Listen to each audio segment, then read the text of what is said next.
Hi guys, what's up? My name is Sean Winnie. Today, pag-usapan nga natin itong naging statement ni PRRD, no? Or ni FPRRD. So marami nagsasabi na dapat daw si FPRRD makasuhan. Okay? Ng obstruction of justice. Diba?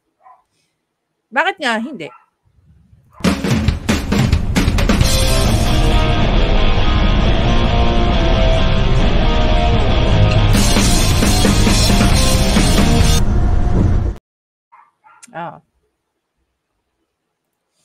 Sabi rito ng uploader na si Inara_058. Alam ko kung nasaan si Pastor Kibuloy pero secret. Ay, tama nga naman yung sinabi niya. Headline na naman ito bukas. Diba? Hindi naman siya nagkamali sa kanyang prediction. Alam na natin yan. Pakinggan muna natin si PRRD dito.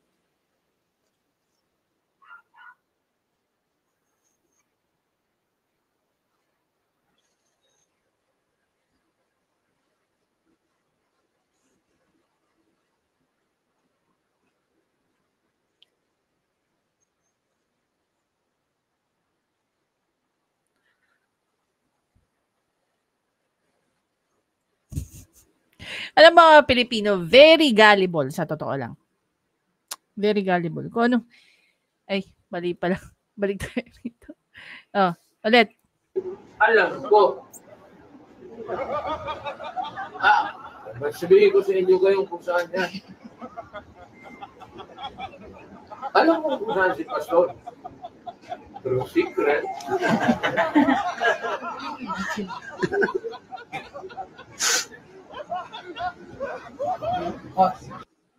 Diba? Alam mo, sa totoo lang, mga Pilipino, very gullible.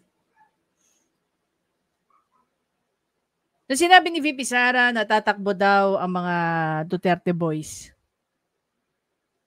gaya sinabi ko, kung kayo, okay, kung kayo nanonood sa mga, kung kayo pinapanood nyo si PRRD, even time na siya ay presidente, kung ano yung sinasabi niya, iba yung nangyayari. Diba? Sa 6 years niyang ganun, dapat by now, kabisado niyo na yun eh. Supposedly nga yung mga ganito niyang ginagawa, hindi niyo na binibili. You're not supposed to be buying it anymore. Pero dapat mas mapasol na kayo. Kasi kung ano yung sinasabi nila is the total opposite ng nangyayari. However, may mga sinasabi din siya or sila, lalo-lalo na pag nanggagaling kay PRRD, pwede mangyari, pwedeng hindi. It's up to you. In short, even if sinabi nila yan, i-anticipate mo na, pero iba pa rin yung nangyayari. Diba? So sabi ng PNP, pinag-aaralan daw nila itong sinabi ni PRRD. Possible daw nakasuhan ng obstruction of justice. And maniwala kayo sa hindi, ito na naman ay popokol ng mga tatanga-tangang supporter ni BBM. Pero pakinggan natin kung ano sabi ng legal expert kung bakit hindi makakasuhan si PRRD for obstruction of justice. Diba? Pakinggan natin tong news. Pinag-aaralan na ng PNP kung may pananagutan si dating Pangulong Rodrigo Duterte. Matapos amining alam niya kung nasaan si Pastor Apollo Kibuloy na tinutugis ng pulisya. Nakatutok si Jonathan Andal. Pastor, siguro mag-surrender. Huwag mag-surrender. Magtago ka na lang. Pero kung tanongin mo kung saan si Pastor, alam ko kung saan si Pastor. Pero secret.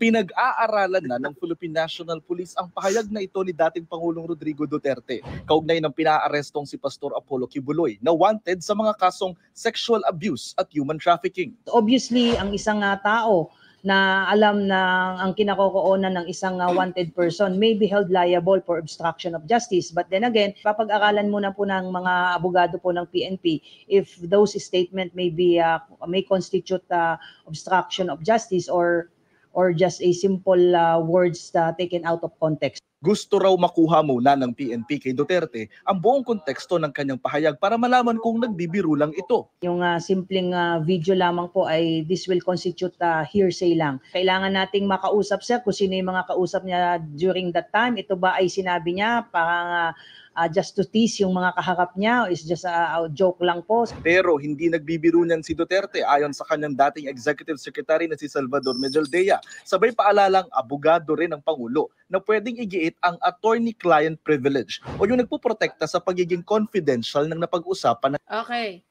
Ano nga ba ang client? Attorney-client privilege. Basahin natin dito. Sabi ni Co-Pilot, attorney-client privilege are also known as lawyer-client privilege, is a fundamental legal concept in both United States and other common law jurisdictions. Here's what you need to know. Definition. It is a right that allows a client to refuse to disclose or prevent others from disclosing confidential communication between the client and their attorney. These communications are typically related in seeking legal advice or services. Purpose. The privilege encourages client to make a full and frank disclosure to their attorneys by assuring confidentiality. It enables attorneys to provide candid advice and effective presentation. So what are the requirements? The asserted holder of the privilege must be a client or seeking to become one. The communication must be made by a reason who is a member of the bar or acting as an attorney. The purpose of the communication must be secure legal advice. Exception. While the privileges is robust, there are exceptions. For instance, if the communication was made in the presence of individuals who were neither attorney nor client, the privilege may not apply. Okay? Actually, explain din ng isang legal luminary dito, no? Kung ano nga ba yung nagpoprotekta kay PRRD. For saying that, just in case, no, let's say lang na totoo ngang alam niya.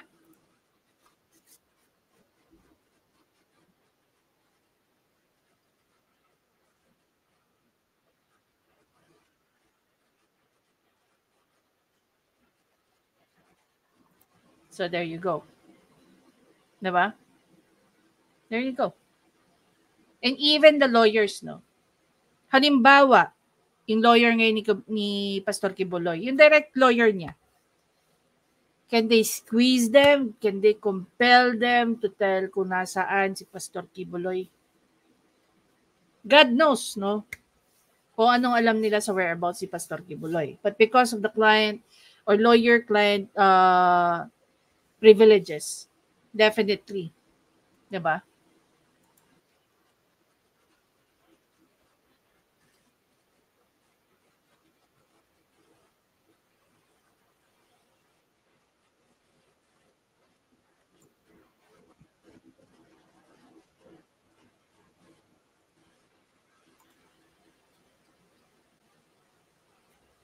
Balik tayo.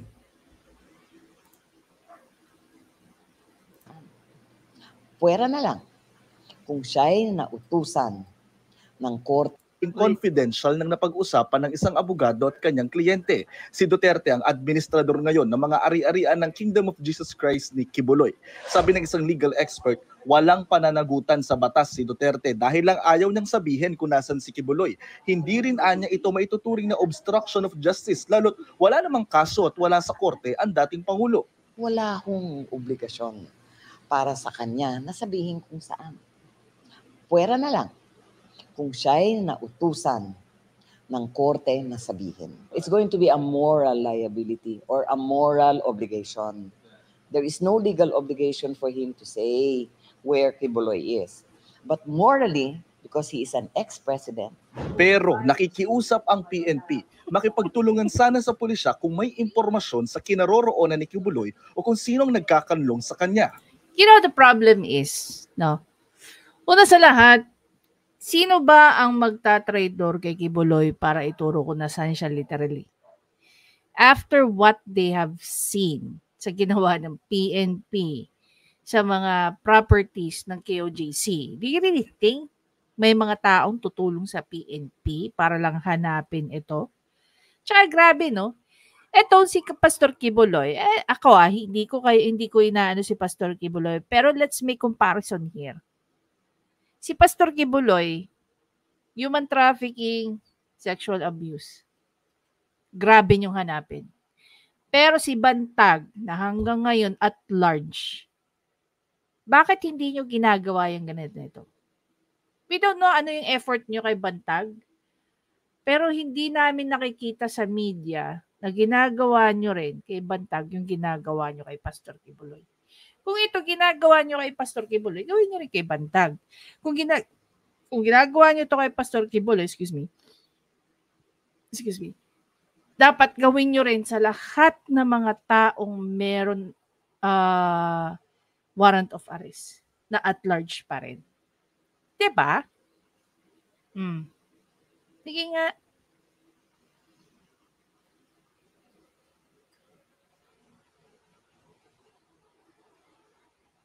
Dapat patas kayo, PNP. Tapos imagine nyo rin, gaya ng ginagawa nyo kay Pastor Kibuloy.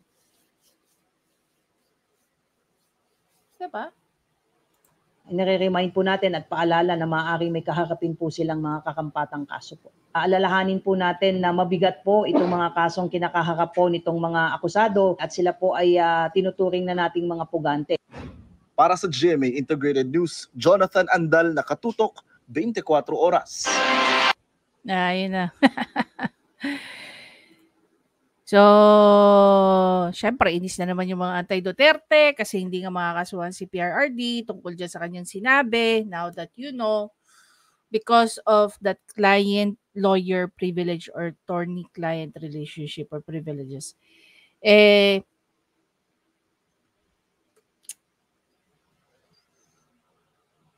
hindi nyo makukumpel si PRRD para sabihin ko nasaan si Pastor Kibuloy. And anyone na nagsistand as a lawyer. Tandaan nyo, sa mga lawyers lang po ito applied. Pero kung halimbawa, isang simpleng civilian, no, magsabi ng ganyan, trust me, that very person, nahuli na yan, nakulong na yan. Kinusuhan na yan. Nakulong agad. Kinasuhan na yan ng obstruction of justice. Okay? That's the big difference. Kung isang abogado ang nagsabi at saka sa versus sa isang simpleng mamayan o isang civilian na Pilipino. Diba? Anyway guys, again, maraming salamat sa panonood. Please don't forget to subscribe, like, at i-comment nyo na rin ang inyong opinion tungkol dito sa ating topic. Okay? Huwag kayong magagalit sa akin. Pag-usapan lang po natin yung topic natin at hindi naman po ako yung topic. Huwag niyo po akong i-add home. Hindi po tayo matututo sa pag-add home niyo sa akin o kung kanino man. Dapat, we encourage people to have a healthy discussion about the topic. Diba? Paulit-ulit ko sinasabi, it will make us more intelligent, smarter if we discuss the issue. Hindi po yung pag-a-add home. Kasi kalimitan ng pag-a-add home, nauuwi po yan sa hablahan. No? So guys, paano? Kita-kita tayo sa susunod na video. Bye!